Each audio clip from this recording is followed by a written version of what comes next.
Okay, good morning class. How are you today? Okay, good. I am glad that all of you are okay. I hope that all of you are willing to participate in our discussion for today. Okay, everybody, stand up for our opening prayer. Miss Marlene, please lead our morning prayer. Sa ngalan ng Ama, ng Anak at ng Espiritu Santo. Amen. Panginoon, maraming salamat po sa ibinigay ninyong panibagong pagkakataon upang kami ay matuto. Salamat sa pagkakataong maipatuloy namin ang aming pag-aaral sa kabila ng mga pagbabagong dulot ng kinakaharap naming pandemya. Gabayan ninyo kaming lahat na mag-aaral upang malinaw ang aming isipan at maunawaan ng lubos ang anumang leksyon na itinuturo sa amin.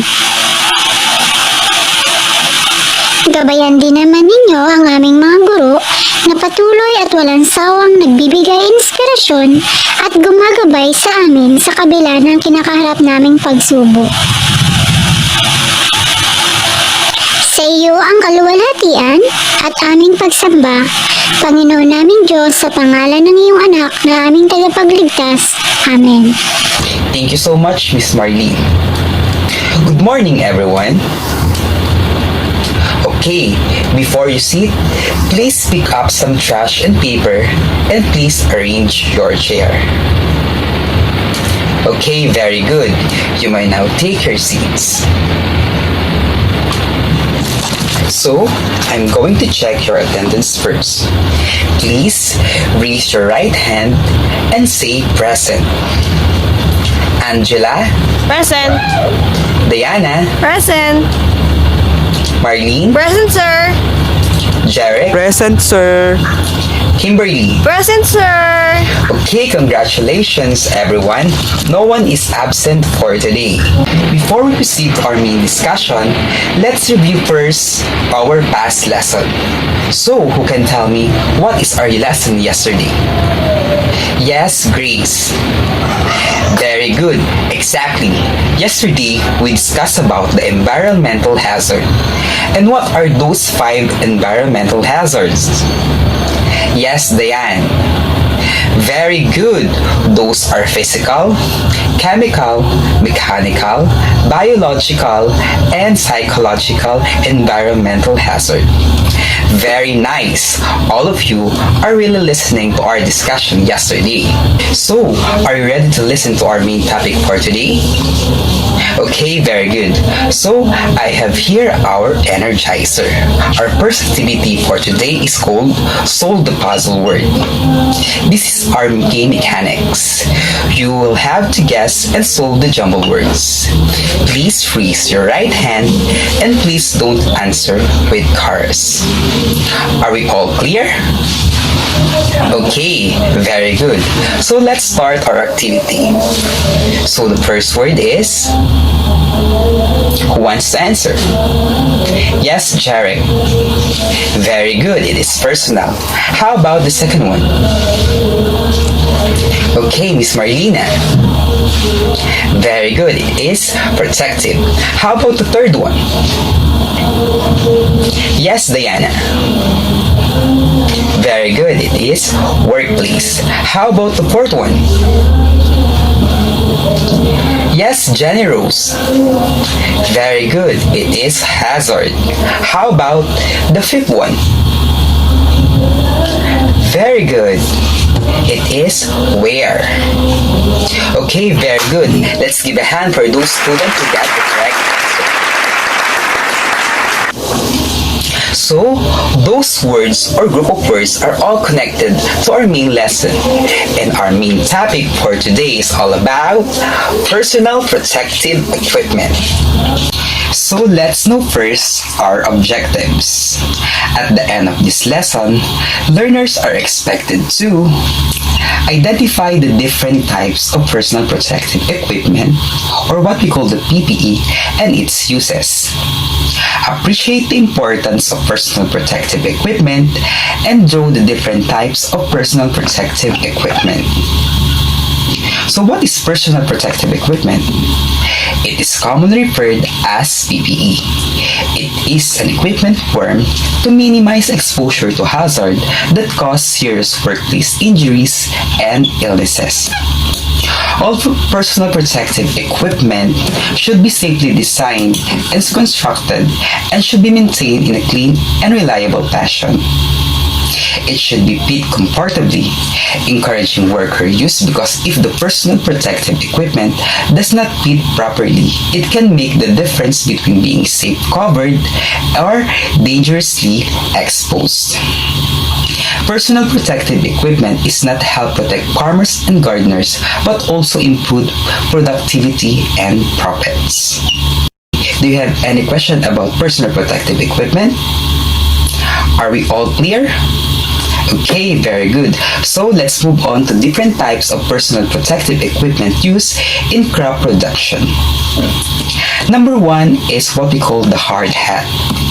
It is used when performing construction work, trimming trees, repairing machinery, and doing job with head injury risk. This personal protective equipment is very important to protect our head and assist in the prevention of skin cancer. Number two is the goggles.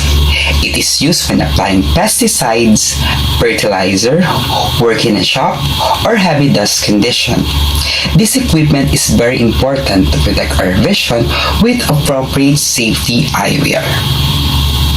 Number three is the face mask. It is used when working in a dusty or moldy condition. Spray painting, apply chemicals, working beans, tanks, silos, and manure storage places. This personal protective equipment is important to protect our lungs with correct respiratory equipment. Number four is the ear muffs. It is used when operating noisy equipment such as grain dryers, feed grinders, old tractors, and chainsaw. This personal protective equipment is important to protect our hearing with acoustic ear muffs or flags.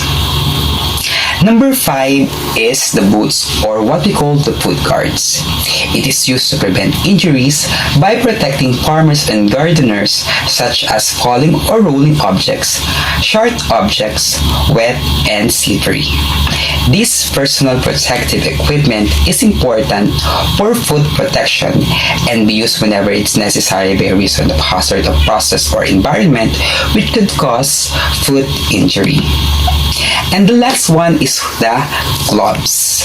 Farmers and gardeners rely on their hands to perform a day-to-day task, and wearing proper hand protection like gloves can prevent painful and infection-causing damage.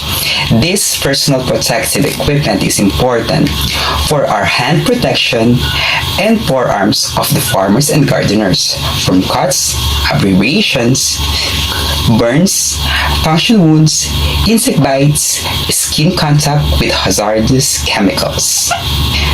Okay class, is there any question about the personal protective equipment? How about the different types of personal protective equipment and its uses? Are we all clear? Okay, very good. Since it's all clear and you don't have any question, let's move on to our activity number 2. Our activity number 2 will be a group activity. Okay, this is direction for our group activity. Each group will be assigned to do one type of PPE in a short bond paper. Each group will select one representative and the representative of the group will report their output in front. I will give you 10 minutes to do this activity. Are we all clear? Okay, very good. You may start now. Okay, time's up. Are you ready? Okay, let me call on the representative of the group 1. Okay, Kimberly is the representative of the group 1. So, may you show to everyone your group output? Okay, you drew a gloves. So what is the importance of that personal protective equipment? Okay, very good. Gloves is used to protect hands and forearms of the farmers and gardeners from cuts, abrasions, burns, puncture wounds, insect bites, and skin contact with hazardous chemicals. Let's give Kimberly a round of applause. Very good. How about the group 2? Who is your representative? Okay, Marlena is the representative of the group 2. May you show to everyone your good output, Marlena? Okay, you drew a goggles. So what is the importance of that personal protective equipment? Okay, very good. This personal protective equipment is very important to protect our vision with appropriate safety eyewear, especially when applying pesticide, fertilizer, working in a shop, or heavy dust condition. Let's give a round of applause to Marlene. Very good, Marlene. Before we proceed to your short quiz, let's have a recap. Again, what is personal protective equipment? Yes, Edison. Very good. Personal protective equipment is equipment worn to minimize exposure to hazard that cause serious workplace injuries and illness. So, who wants to enumerate the 6 different types of personal protective equipment used in crop production? Yes, Jane. Okay, very good. We have hard hats, goggles, face masks, ear muffs, boots or what we call the boot guards, and the gloves. So, I have here a test for you. You are going to answer the following question with the correct answer. And please read the instruction carefully. For test 1, we have 5 questions which is multiple choice. For test 2, we have also 5 questions which is identification. And for your test 3, we have essay type question.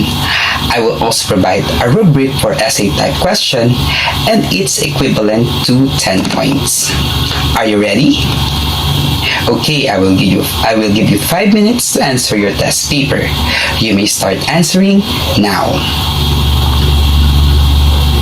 Are you done? Okay, time's up. Pass your papers. I will check your test papers later. So for your assignment, have an advanced study about cleaning, storing, and waste management for your next lesson. So thank you so much for this day. Thank you so much for listening, for your participation, and thank you for the learning. That's all for today. Goodbye and thank you everyone. Okay, have a nice and safe day. Bye!